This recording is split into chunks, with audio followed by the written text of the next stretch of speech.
वो सारे इंटरव्यू में भी आपको बताया कि गुंडा का उपाधि सरकार ने दिया है तो सरकार को डरने की आवश्यकता है, मुझे नहीं। आपका लुक जो है काफ़ी स्ट्रांग है, जैसे केजीएफ फिल्म आया था उसके लुक में है, तो ये जानना चाहेंगे फिल्म को देख के बना है कि फिल्म के पहले भी था आपका? क्या गया था पत्रकार सुरक्षा कानून, उस पर सरकार को गौर करना चाहिए।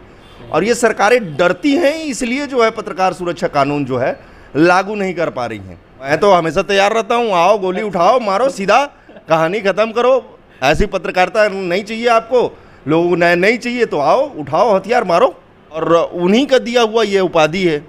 आज तक मैंने किसी को एक झापड़ नहीं मारा, लेकिन फिर भी मैं सरकारी आंकड़ों के हिसाब से मैं गुंडा पत्रकार हूँ।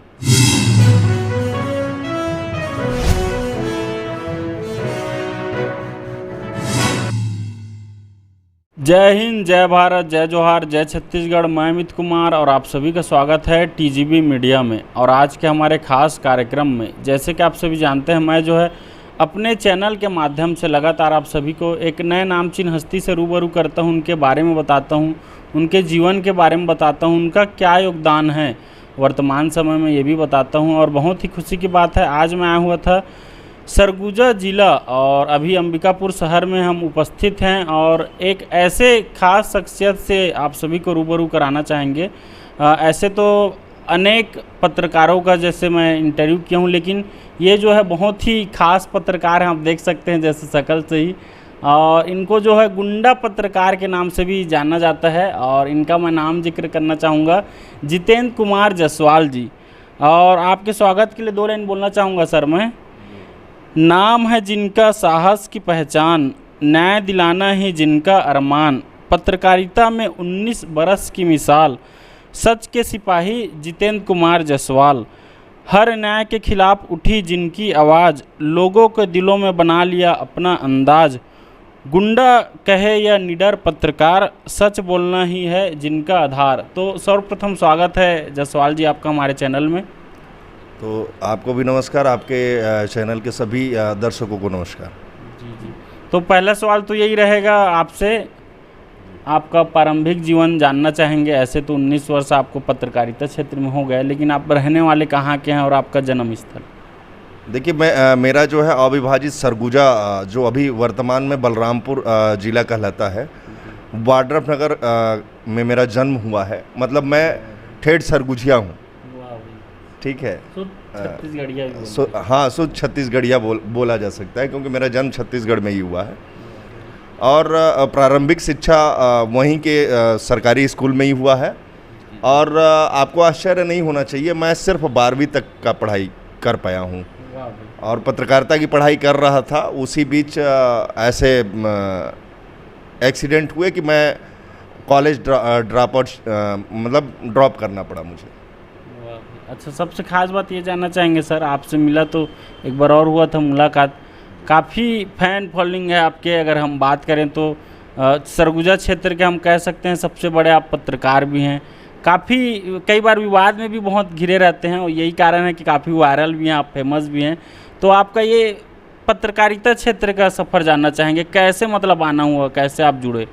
वो भी एक एक्सीडेंटल था। मतलब मैं किसी और काम से गया हुआ था राजनांदगांव, तो वहाँ डोंगरगढ़ जो है महामाया मतलब माँ का दरबार है, माँ बमलेश्वरी देवी का जो है दरबार है, वहाँ रेलवे स्टेशन में रुका हुआ था। तो एक संपादक से मुलाकात हुई और वहीं से जो हमारा जो मीडिया में आने का जो हुआ, वो उनके द्वारा कन्विंस करने के बाद ही हुआ। तो पहली बार कौन से पत्रकारिता में थे, मतलब कौन से चैनल में थे? देखिए, बड़ी हैरानी की बात ये होगी कि भारत सम्मान मेरे ज़िंदगी का पहला जो है फोर्टनाइटली, मतलब पाक्षिक समाचार पत्र हुआ करता था, जो जबलपुर से प्रकाशित हुआ था। उनके जो संपादक थे वो सुमन थे और वो बघराजी मध्य प्रदेश के रहने वाले थे, उनसे हुआ था। और धीरे धीरे वक्त बढ़ा, थोड़ी जानकारी हुई तो सोचे कि खुद का क्यों ना समाचार पत्र चालू किया जाए। तो उस समय जब RNI रजिस्ट्रार ऑफ न्यूज़पेपर को जब अभी तो 3 नाम हो गए हैं, पहले 10 नाम भेजा जाता था। तो 10 नाम जब भेजे थे तो 10वें नंबर पे भारत सम्मान हमने लिख करके दे दिया था। हाँ, और अब मुझे बड़ा हर्ष हो रहा है बताते हुए कि वो 10वां नाम सेलेक्ट हो गया भारत सम्मान। और उस समय से लेकर के आज तक ये मान के चला जाए कि बीच में मैंने सीखने के लिए पत्रकारिता भले ही कहीं पे काम किया हो, लेकिन मेरी ज़िंदगी का पहला और मैं चाहूँगा कि मेरी ज़िंदगी का आखिरी भी भारत सम्मान ही हो। बहुत सुंदर सर। ये कितना भी 16वां वर्ष चल रहा है उसका ना? नहीं, ये हमारे अखबार का जो है 2010 लास्ट में उसका जो है हमने रजिस्ट्रेशन करवाया था, और इसके जो रजिस्ट्रेशन प्रक्रिया जो है वो 11 में पूर्ण हो गया था, जिसका सर्टिफिकेट हमको 11 में मिल गया था। तो ये मान के चलिए अभी 14 साल कंप्लीट हो गए हमारे अपने खुद के अखबार का। खुद का? जी। तो अभी टीम कितने हैं सर आपके, अभी इसमें कितने लोग का कार्य कर? देखिए क्या है, टीम में तो आप भी हैं, अगर पत्रकार हैं तो हम तो सबकी मदद लेते हैं, सबकी मदद करते हैं। चलो, बहुत बहुत सुंदर लगा सर। इस मुद्दे में और चर्चा करेंगे सर, उससे पहले एक और सवाल है। आपको जो है लोग गुंडा पत्रकार के नाम से भी जानते हैं, तो इस शब्द से आपको बोलते हैं तो इसमें कुछ दिक्कत नहीं होती आपको? मेरे को कोई दिक्कत नहीं है भाई, अगर सरकार डरती है इस शब्द से तो मुझे डराने में कोई हर्ज नहीं है। और ये जो है छत्तीसगढ़ का पहला पत्रकार, गुंडा पत्रकार बनने का मुझे सौभाग्य प्राप्त हुआ है, जिससे सरकारें डरती हैं, और उन्हीं का दिया हुआ ये उपाधि है।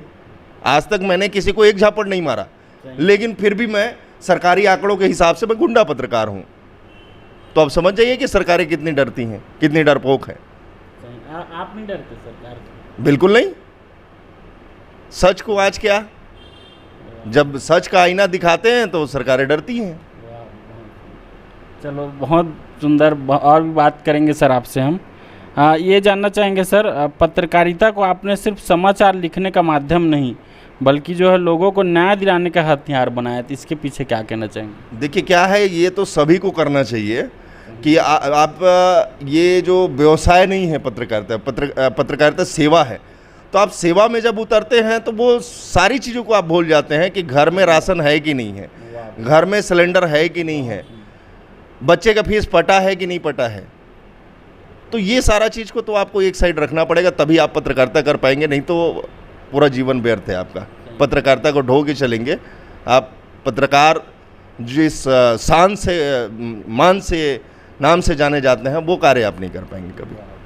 अच्छा, एक और सवाल है सर। ये जब आपने पत्रकारिता अपना चालू किया तो सरगुजा क्षेत्र, अंबिकापुर क्षेत्र, सरगुजा संभाग में कितना चुनौतीपूर्ण रहा, या अभी भी चुनौतीपूर्ण है पत्रकारिता करना? देखिए, पत्रकारिता तो जब से शुरुआत हुई थी तब से चुनौतीपूर्ण थी, और आज भी है और आगे भी रहेगी, याद रखिएगा इस बात को।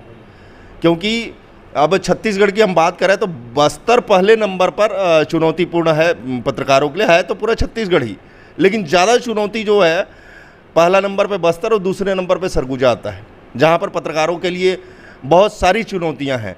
आपने बस्तर का एक मामला जो है सुना होगा, मुकेश चंद्राकर जी का, जो हमारे शहीद पत्रकार हो गए, और उन्होंने जो है भ्रष्टाचार को उजागर करते हुए बताइए कितने जघन्य तरीके से उनका जो है हत्या कर दिया गया। जी, तो उसी तरह मैं बता रहा हूँ कि अब मेरे ही ले लीजिए, मेरे ऊपर 4 बार हमला किया गया। हालांकि ऊपर वाला, जब जैसे कहावत है कि भाई जाको राखे साई मार सके ना कोई, माफ़ कीजिएगा स्वास्थ्य थोड़ा खराब था, तो उस कहावत को चरितार्थ करते 4 बार हमला हुआ, लेकिन चारों बार मैं मतलब बोला जाए कि ऊपर वाले की दया दृष्टि से बच गया। नहीं तो किनके द्वारा हुआ, कुछ है नॉलेज? ये देखिए क्या है कि भूमाफिया थे और क्रिमिनल के ही सपोर्टर थे, उनके द्वारा जो है। कब हुआ? सन अलग अलग अलग एक्चुअल में क्या है कि जब मैं एक बार, भाई दुश्मन एक नहीं होते, अनेक होते हैं पत्रकारिता में। आप एक का पक्ष दिखाओगे तो दूसरा नाराज हो जाता है, और जो नाराज पक्ष होता है वो बहुत बड़े घराने का, मतलब बहुत बड़ा रहता है, उसका औहदा बड़ा रहता है, उसके पास रुपए पैसे ज़्यादा होते हैं। तो वैसे लोग जो है मेरा विरोध करते हैं, हम जैसे पत्रकारों का विरोध करते हैं, तो सीधी सी बात है कि उसका खामियाजा भी हमको भुगतना पड़ता है। 4 बार बच गए हैं। 4 बार बच गए। और अभी आकांक्षा और हमला होने वाला, ऐसा लगता है? मैं तो हमेशा तैयार रहता हूँ, आओ गोली उठाओ, मारो, सीधा कहानी खत्म करो। ऐसी पत्रकारिता नहीं चाहिए आपको, लोग नहीं चाहिए तो आओ, उठाओ हथियार, मारो, डरने वाले नहीं हैं। मतलब जीवन के आखिरी सांस तक न्याय के लिए लड़ेंगे, लोगों को हक दिलाएंगे। बहुत सुंदर सर। ये लोगों का दुआ ही है सर जो आप बच जाते हैं हर बार, कह सकते हैं हम। अच्छा, इसके साथ साथ एक और बात है सर, आप जो है जेल भी गए हैं, तो ये जानना चाहेंगे सर ऐसे कितने बार जेल गए हैं और कितने दिन के लिए गए हैं और क्यों क्या जाना पड़ा? शुरुआती दिनों से मैं बताऊं तो सबसे पहले 2009, उस समय मैं पत्रकारिता का थोड़ा बहुत ही कुछ सीख पाया था। उस समय कुछ चूक हुई और तुरंत FIR हुआ और जेल चले गए। कितने दिन? 9-10 दिन, 10वां दिन हम बाहर निकले थे 2009 में। घर वाले छोड़ा है? हाँ, घर वाले ऑब्वियसली उस समय मैं उतना फेमस नहीं था, घर वाले के ऊपर आश्रित था, तो सीधी सीधी बात है कि भाई घर वाले ही छुड़ाए थे। उसके बाद जो है एक दौर आया जब कुछ जानने लगे, पहचानने लगे लोग, तो हमारी लेखनी से लोगों को जो है मिर्ची लगने लगी, तो वो आलोचना सह नहीं पाए। तो सन 2018 में भी मेरे साथ पुलिस के द्वारा जो है षड्यंत्र पूर्वक जो है मुझे गिरफ्तार किया गया, किडनैप किया गया। गिरफ्तारी तो सामान्य होता है, किडनैप किया गया पुलिस वालों द्वारा? हाँ भाई, एकदम टेररिस्ट की तरह जो है मुझसे ट्रीट किया गया। मुझे एक दिन जब गिरफ्तार किया गया, उसको दूसरे दिन शो किया गया गिरफ्तारी। बताइए कितना बड़ा बात है। बाकायदे मेरे चेहरे पर नकाब डाला गया और बार बार जो है गन को हिला करके एक जो है SI जो है चमका रहा था, डरा भी धमका भी रहता बोले। हाँ, कि ऐसी पत्रकारिता नहीं चलेगी, तुमसे SP साहब नाराज़ हैं। तो मैं रायपुर, छत्तीसगढ़ की राजधानी रायपुर में जाकर के मैं प्रेस कॉन्फ्रेंस दिया और उस SP साहबान और सारे टीम के खिलाफ मैंने जो है उस समय शिकायत किया था DGP महोदय से। अकेले? जी। उसके बाद सर ये तो 2 केस हुआ। फिर उसके बाद जो है सन 2022 जनवरी में मैंने पुलिस परिवार का जो है आंदोलन कवरेज कर रहा था। उसी दौरान जो है जो आंदोलनकारी थे उनको गिरफ्तार करने के लिए आई हुई थी पुलिस, लेकिन उसमें एक अधिकारी एक ऐसा निकल गया जो मुझसे खुन्नस खाया हुआ था। बोले इसको भी ले चलो। तो आंदोलनकारियों के साथ में मुझे भी जो है पुराना खुन्नस साहब से। हाँ, पुराना खुन्नस रहा होगा भाई। जैसा हम अपन तो लिखते ही रहते हैं भाई न्याय के लिए, तो उसमें कई लोगों को मिर्ची भी लगता है। तो वो उस बताइए कवरेज हम करने के लिए गए हुए हैं सरगुजा से राजधानी हम रायपुर में कवरेज करने के लिए गए हुए हैं। उस पूरे कार्यक्रम को हम कवरेज दे रहे थे और उसके दौरान जो है मुझे अरेस्ट कर लिया गया उनके साथ जो है। तीसरा फिर एक और घटना था। फिर उसके बाद जैसे ही मैं जनवरी में ही निकला, वहाँ तो मैं 151, 107, 16 में 5 दिन जेल काटा हूँ भाई साहब, सेंट्रल जेल रायपुर।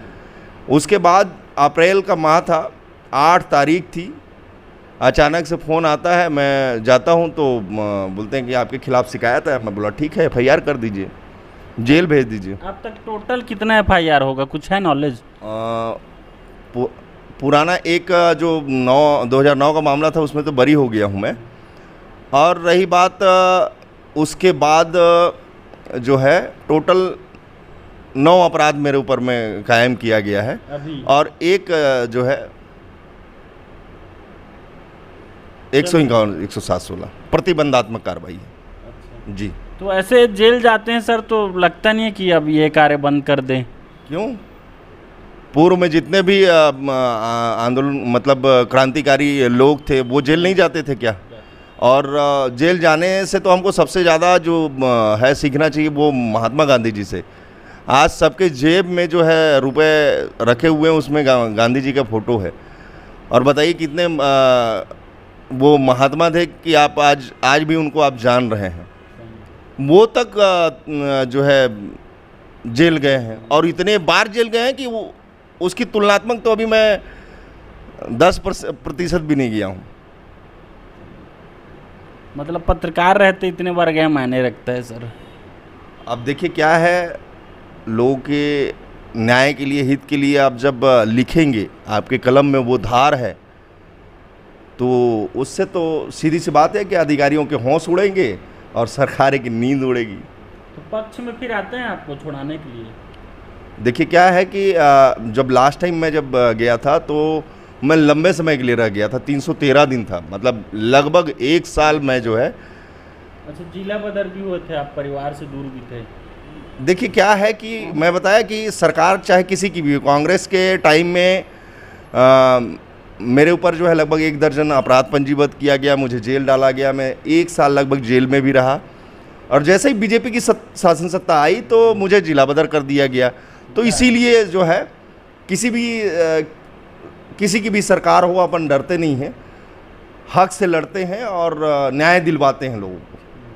चलो बहुत सुंदर सर, आपसे वैसे बाकी बहुत कुछ सीखने को भी मिलता है सर।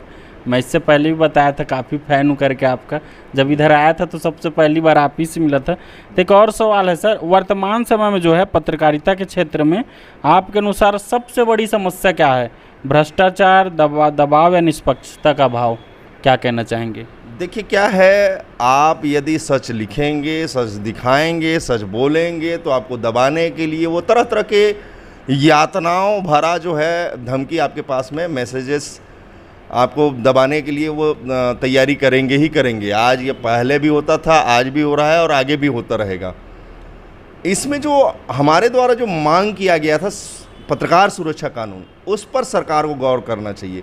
और ये सरकारें डरती हैं, इसलिए जो है पत्रकार सुरक्षा कानून जो है लागू नहीं कर पा रही हैं। पिछली सरकार तो छल करके जो है बोला कि भाई हम तो पास कर दिए हैं, लेकिन अगर दरअसल उस पूरे तथ्य को आप एक बार पढ़ सुन लेंगे ना, देख लेंगे तो समझ में आ जाएगा कि वो पत्रकार सुरक्षा कानून नहीं, पत्रकार को कैप्चर करने वाला कानून बनाया गया था, जिसका हम पुरजोर विरोध करते हैं। तो आपके अनुसार प्रमुख कौन कौन से बिंदु होना चाहिए सर पत्रकार सुरक्षा कानून में? देखिए क्या है, सबसे पहले हमें उम्मीद जगा था पिछली सरकार में, कांग्रेस के सरकार में, रिटायर्ड जस्टिस आफ्ताब आलम जो है जो ड्राफ्ट तैयार करके जो सरकार को सौंपे थे, उसको कूड़े के दान में फेंक दिया गया। तो जब उसे लागू करना ही नहीं था तो आखिरकार इतना बवंडर आपने क्यों फैलाया भाई?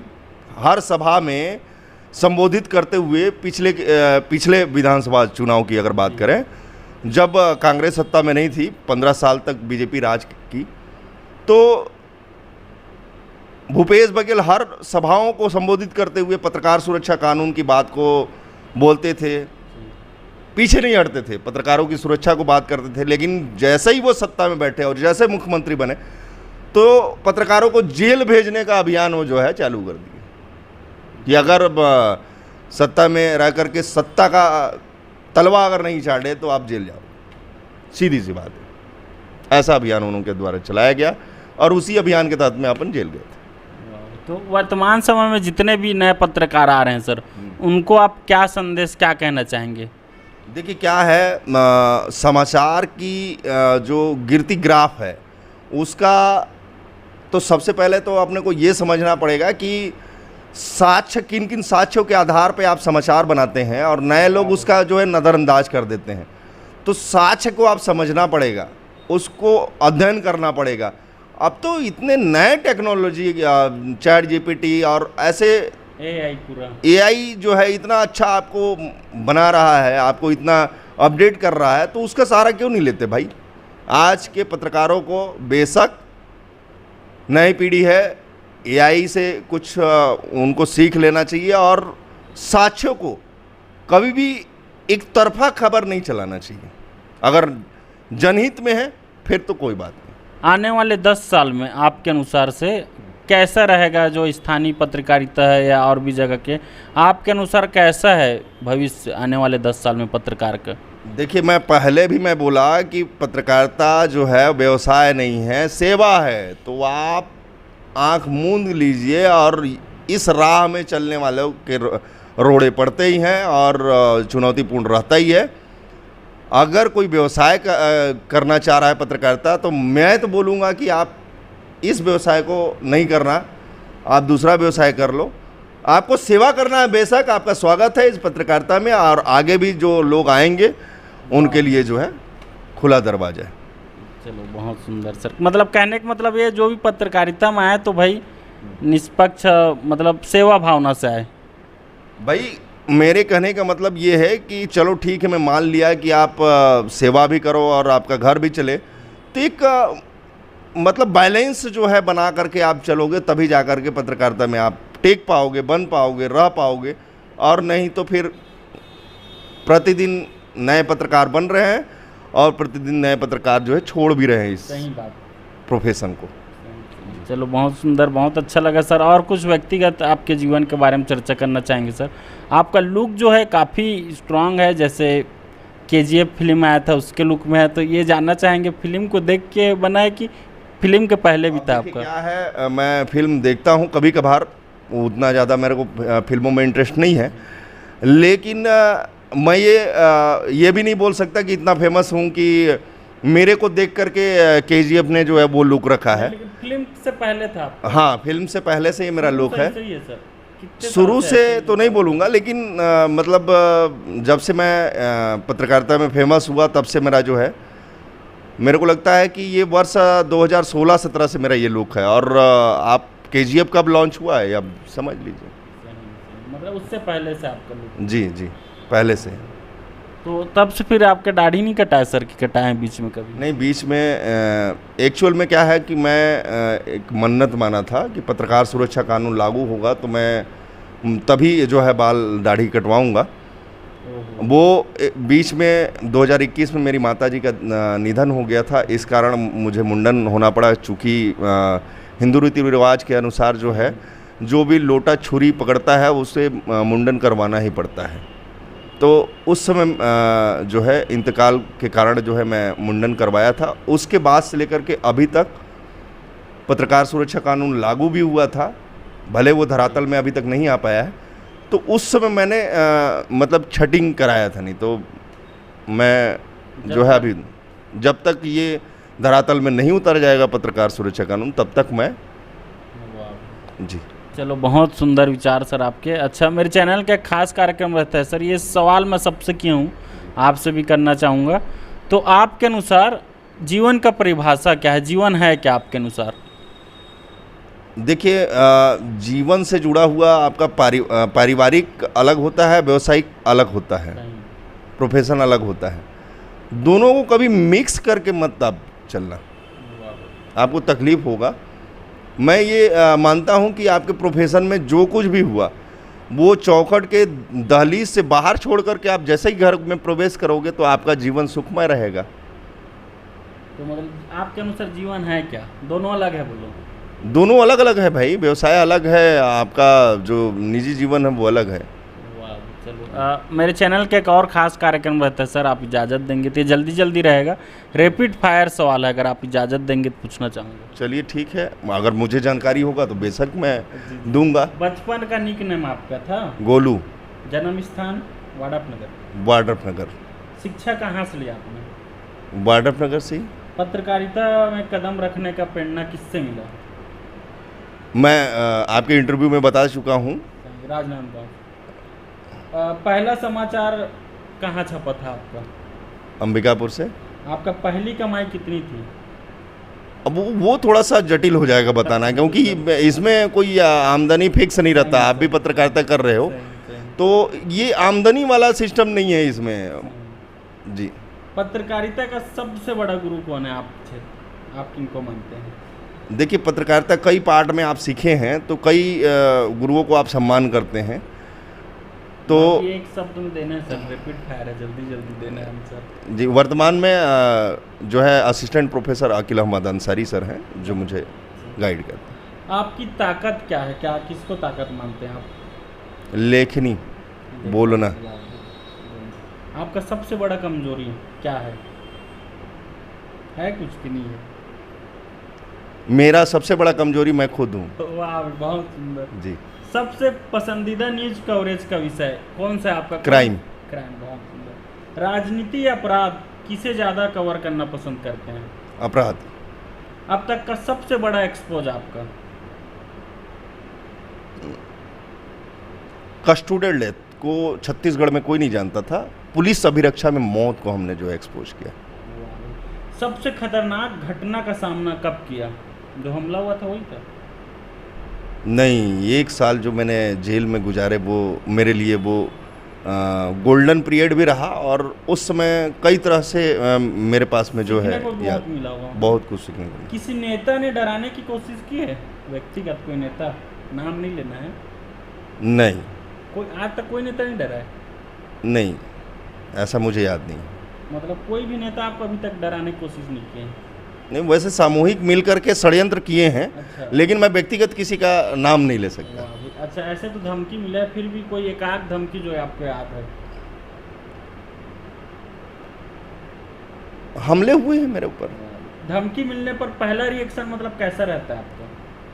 अब धमकी नहीं मिलता। एक्चुअल में सब जान गए हैं कि इससे भीड़ पाना मुश्किल काम है, तो इसलिए अब धमकी नहीं मिलता। लोग आपको गुंडा पत्रकार कहते हैं, तो कैसा लगता है आपको? देखिए क्या है कि मैं सारे इंटरव्यू में भी आपको बताया कि गुंडा का उपाधि सरकार ने दिया है, तो सरकार को डरने की आवश्यकता है, मुझे नहीं। वाह, बहुत सुंदर। आपका सबसे करीबी साथी कौन है? मैं खुद हूँ। वाह भाई। आपका आदर्श पत्रकार कौन है? रवीश जी हैं, लोकल में कमल शुक्ला जी हैं, वाह भाई। लोकल में हमारे अविनाश भैया हैं, वाह भाई। तो कई चरणों में हैं। सही। आपका प्रफुल्ल भाई हमारे साथी। वाह भाई। आपका पत्रकार। पसंदीदा न्यूज चैनल कौन सा है? कौन सा न्यूज चैनल ज़्यादा देखते हैं अभी? मैं खुद का देखता हूँ, वाह, झूठ बहुत- नहीं बोलूँगा। बहुत सुंदर, ये जी। होना भी चाहिए। अच्छा, सुबह उठकर सबसे पहले क्या करते हैं आप? सुबह उठ करके सबसे पहले तो आप अपने आप को स्वच्छ करते हैं, वही रहता है। चलो, बहुत सुंदर। आपका हॉबी क्या है? लिखना बोलना। वाह, बहुत सुंदर। आपका पसंदीदा किताब पढ़ते हैं? मैं हूँ गांधी करके जो एक किताब है, उसको मैं ज़्यादातर पढ़ता हूँ। वाह। आपकी पसंदीदा फिल्म देखते हैं? फिल्म वैसे मैं बहुत कम देखता हूँ। फिर भी एक आध फिल्म अगर जिक्र करना चाहेंगे तो? KGF। दशरथ मांझी। अरे बहुत सुंदर, जी। Biography film. जी। आपका फेवरेट एक्टर कौन है, hero? Nana Patekar. Favourite dialogue, ऐसे कोई डायलॉग याद है आपको? शानदार जबरदस्त जिंदाबाद। वाह। आपके फेवरेट जगह सरगुजा में? फेवरेट जगह मैं सभी जाते जगहों को मैं मानता हूँ, लेकिन वैसे मैनपाट जो है यहाँ का सबसे सुंदर जगह है। वहाँ जाते रहते हैं? जी। वाह। आपका मनपसंद खाना? चावल दाल, आलू की भुजिया और टमाटर की चटनी, मतलब गर्मा गर्म। शुद्ध शाकाहारी थाली जी। लोग, है ना? चाय या कॉफ़ी? क्या आप- कॉफ़ी ज़्यादा पीना पसंद करता हूँ। गांव या शहर, कौन पसंद है? गाँव। वाह। रात जगना या सुबह जल्दी उठते हैं? रात को जगते हैं या सुबह जल्दी उठते हैं? रात को बेसिकली भाई दैनिक अखबार रहता है, तो उसको प्रतिदिन हम जो है उसको संपादन करते हैं, तो देर रात हो ही जाता है, तो लेट से उठते हैं। आपके पत्रकारिता की सबसे बड़ी उपलब्धि आप क्या मानते हैं? मैं अभी इतना बड़ा नहीं हुआ हूँ कि मेरी बहुत बड़ी उपलब्धि है। जी। बस मैं अपने आप को ये मानता हूँ कि मेरे को जो करना है मैं वो कर रहा हूँ, और मैं करता ही रहूँ। वाह। कोई सपना जो अब तक अधूरा है, ऐसा है कोई? बताया तो, पत्रकार सुरक्षा कानून छत्तीसगढ़ में लागू करे सरकार, उसके बाद अगर पत्रकार ना होते तो क्या होते आप? मैं फौज में होता। अरे वाह भाई, हाइट है सर आपका। अच्छा, पत्रकारिता आपके लिए क्या है, पेशा है या एक मिशन, क्या लेके चलते हैं? मिशन बोल सकते हैं, सेवा का भी मिशन होता है। वाह। सबसे ज़्यादा शिकायतें किससे होती है आपको, जो भ्रष्टाचार करते हैं? नहीं, मुझे जो शिकायतें हैं वो यहाँ के सिस्टम से है। राजनीति से दूरी रखते हैं या नज़दीकी? देखिए क्या है कि राजनीति में मुझे बहुत ज़्यादा दिलचस्पी नहीं है, लेकिन चूंकि पत्रकार हूँ तो रखनी पड़ती है। कभी नेता बनने का मन किया है? नहीं, अभी तक तो नहीं, बिल्कुल नहीं। फ्यूचर में? नहीं, फ्यूचर में अब जनता और समय, वाह भाई, मौका मिले तो? नहीं, मौका वैसे हम तलाश नहीं रहे हैं, लेकिन मैं क्या बोला कि जनता और समय अनुरूप होगा तब देखा जाएगा। सही बात। ये फिलहाल हम वाह। इसमें ये सवाल और किया था एक बार, और आपके खिलाफ अब तक कितने केस हुए हैं? बताया था आपको, टोटल जो है लगभग 1 दर्जन है। जेल जाने का डर है कि नहीं है? अभी भी नहीं है, प्रयास कर सकते हैं सरकारें। वाह भाई। जी। दोस्त ज़्यादा पुलिस में या अपराधियों में, ये महत्वपूर्ण सवाल है। आपके दोस्त जो है पुलिसों में ज़्यादा हैं कि अपराधियों में?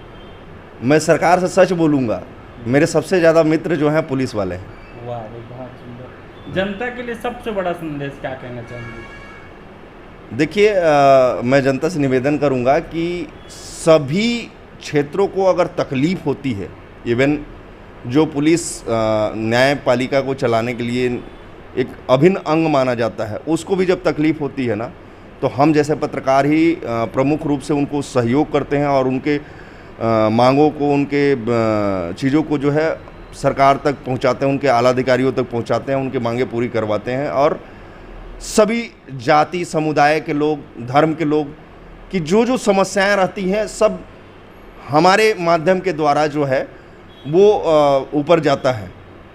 तो जब हमारे ऊपर जब ऐसा होता है तो सभी को एकजुट होना चाहिए, मेरी यही मांग है जनता से। वाह, बहुत सुंदर सर। आप अपने आप को एक शब्द में कैसे परिभाषित करेंगे? एक शब्द में क्या है? जितेंद्र कुमार जायसवाल जी, एक शब्द में। सेवक। सेवक। वाह भाई। जी। आपका सबसे बड़ी पहचान नाम या काम? काम। काम है तो फिर नाम बन गया। काम से ही नाम हुआ है भाई साहब। वाह, बहुत सुंदर। जी। अच्छा, ये महत्वपूर्ण सवाल रहेगा सर, पत्रकारिता छोड़ने का कभी सोचे आप? हाँ, जब जेल में था, काफ़ी समय तक था, तब मेरे जेहन में जो है कई बार लगता था कि पत्रकारिता छोड़ दूंगा। फिर कई बार लगता था कि पत्रकारिता छोड़ूंगा तो करूंगा क्या, मुझे तो इसके अलावा कुछ आता ही नहीं है। वाह, बहुत जी। चलिए, बहुत सुंदर सर। जिंदगी में का सबसे बड़ा सपना क्या है आपका, जो अभी देख रहे हैं, या एम या लक्ष्य? अभी जो जिस स्पीड से मैं सेवा कर रहा हूँ, उसकी स्पीड को, वो स्पीड बढ़नी चाहिए। अच्छा, और बढ़नी चाहिए। जी। वाह, चलो, बहुत सुंदर सर, बात करके बहुत ही अच्छा लगा।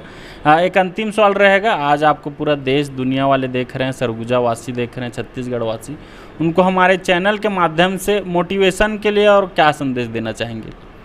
मैंने जो अपील किया था सभी से कि सभी के दुख दर्द में हम शामिल होते हैं, तो हमारे भी दुख दर्द में आप लोग शामिल हो और हमें सहयोग करें, यही अपील है। चलो, बात करके बहुत ही अच्छा लगा सर, आपके बारे में जान के बहुत अच्छा लगा।